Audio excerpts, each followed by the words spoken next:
Businesses for social responsibility, and we've had some great guests so far. We're going to have some great guests coming up this hour as well too. We're going to actually skip our White House report today so we can feature more of the folks that are here today.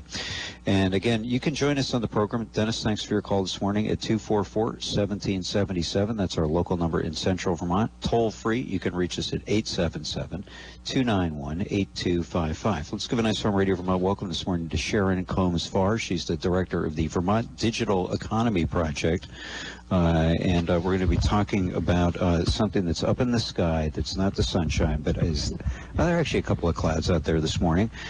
Sharon, thanks for joining us. How are you this morning? I'm great. Thank you for having me. Tell me a little bit more about your organization. Well, the Vermont Digital Economy Project is made possible by a disaster relief grant. We are funded by the Economic Development Administration. We were very fortunate that Senator Leahy and others were able to assist us in getting $1.8 million of federal disaster relief funds to help Vermont communities.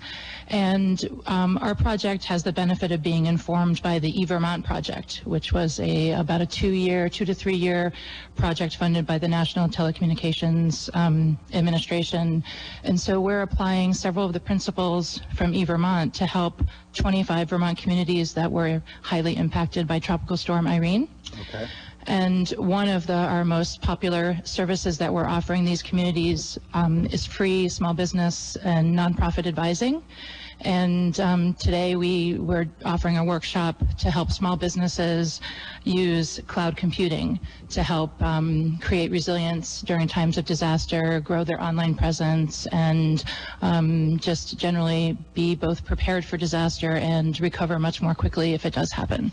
So were there a lot of businesses in Irene that lost all their computer records? Yeah, absolutely. Computer and other records. In fact, we were visiting a business in Bethel. It's a relatively large business, and the owner of that company told us how literally 2 tons of paperwork, literally filing cabinets, went out the door and down with the floodwaters. So, of course, you know, hopefully most businesses don't have filing cabinets and filing cabinets of information, but certainly a business of any size, an organization of any size, you know, could really lose, you know, really everything if they lose all their documents. Right, and you know, I know people are always encouraging you to back up your documents, but nobody really remembers to do it that regularly, and I'm sure there were people that lost their backup in the flood too.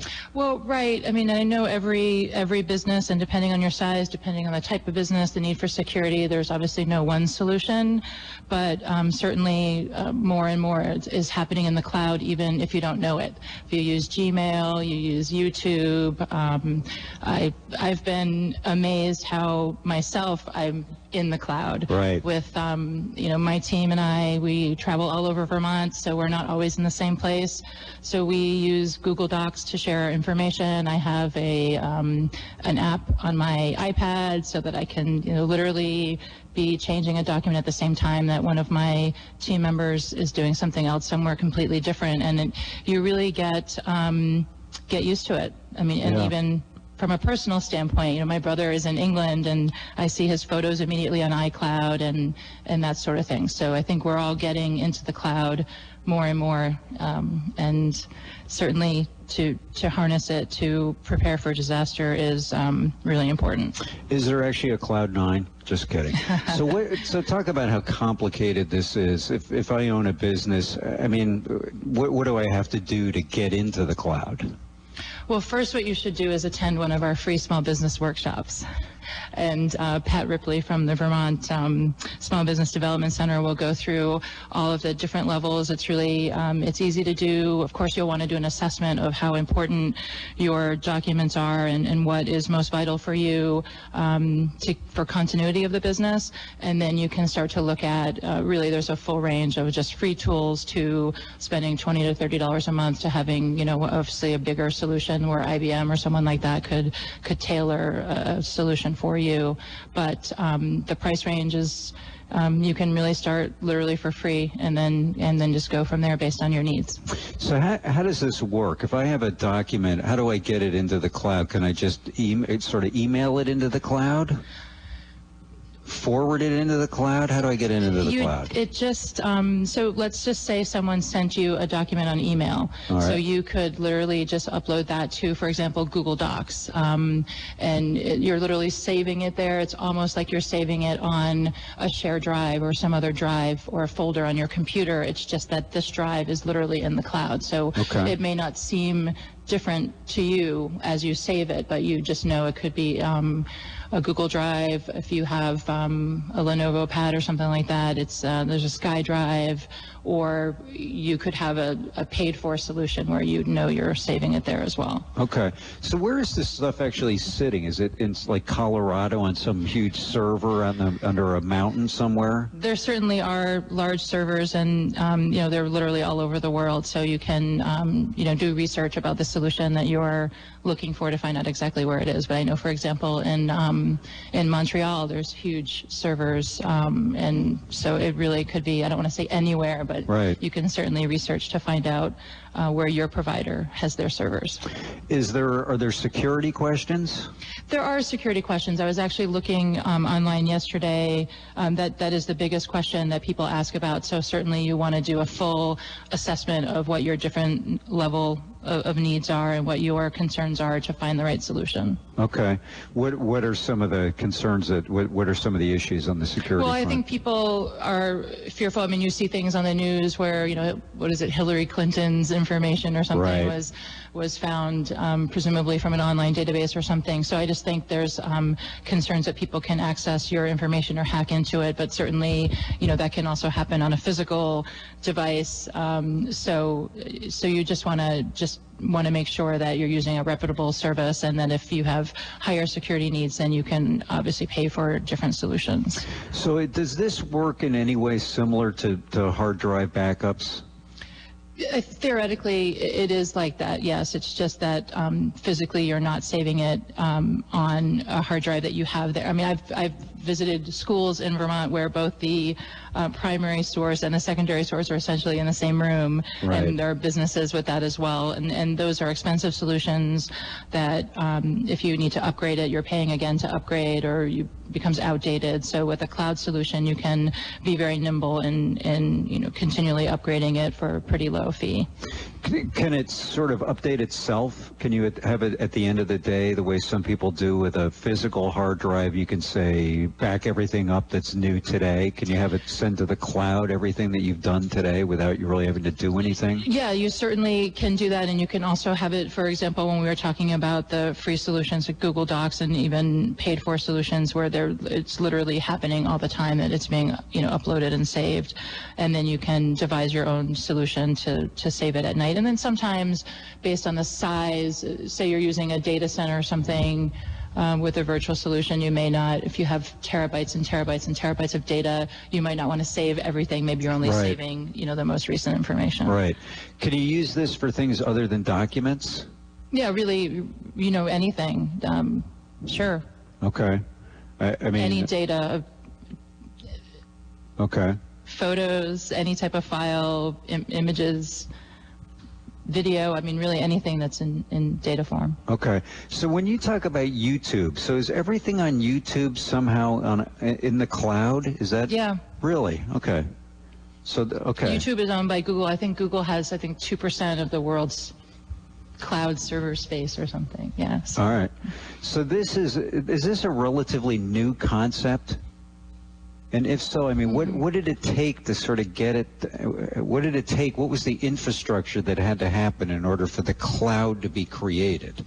I mean, why were we doing this 20 years ago? I guess I'm not necessarily an expert on the whole history of the cloud, but I do know that just really with the growth of the internet, you're creating virtual space, and really companies like, I would say, Google is one of the reasons why it's becoming more and more popular, and it's obviously becoming more and more affordable. Right, and integrated too. Mm-hmm.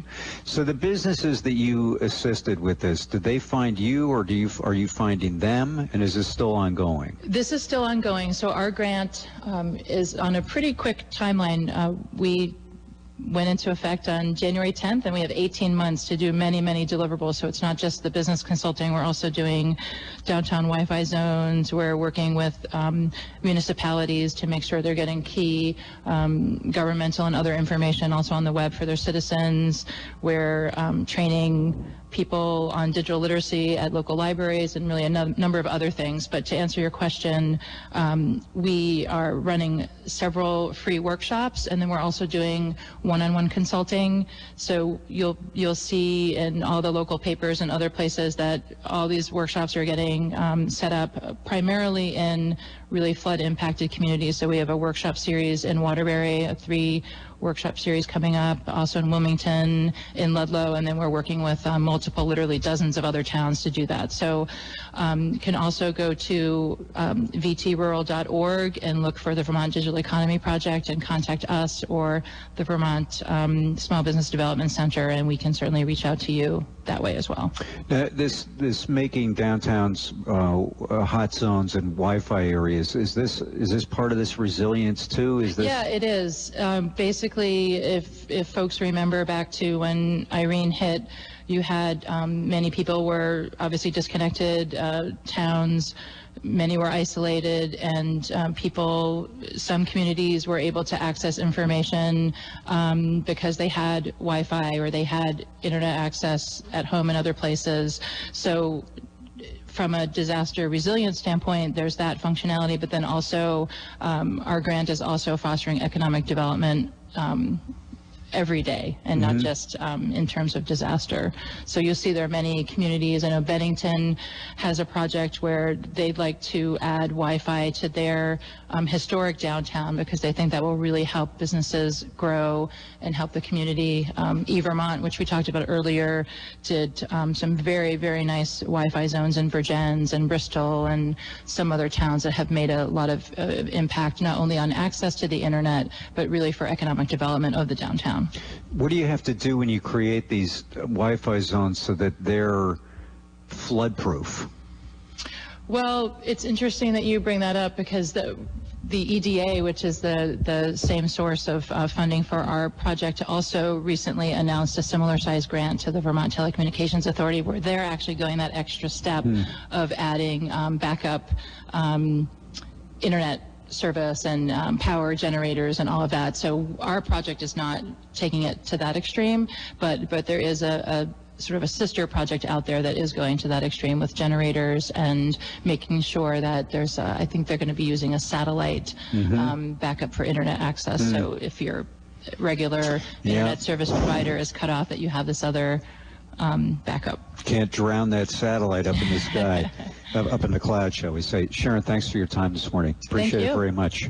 A moment of your time. We're broadcasting live this morning at the Vermont Businesses for Social Responsibility. Want to remind you about our good friends at the family-run Jameson Insurance. You may not need insurance today, but keep the Jameson name in mind because there may come a day when you're purchasing something that is of value to you and you want to make sure that you are covered. So call the folks at Jameson when you need them. Here's the phone number for your usage. You can reach them at their main offices in Waitsfield at 496-2080. That's 496-2080. And, of course, you can find them online as well, too, and that would be at jamesoninsurance.com. Let's give a nice home radio Vermont welcome this morning to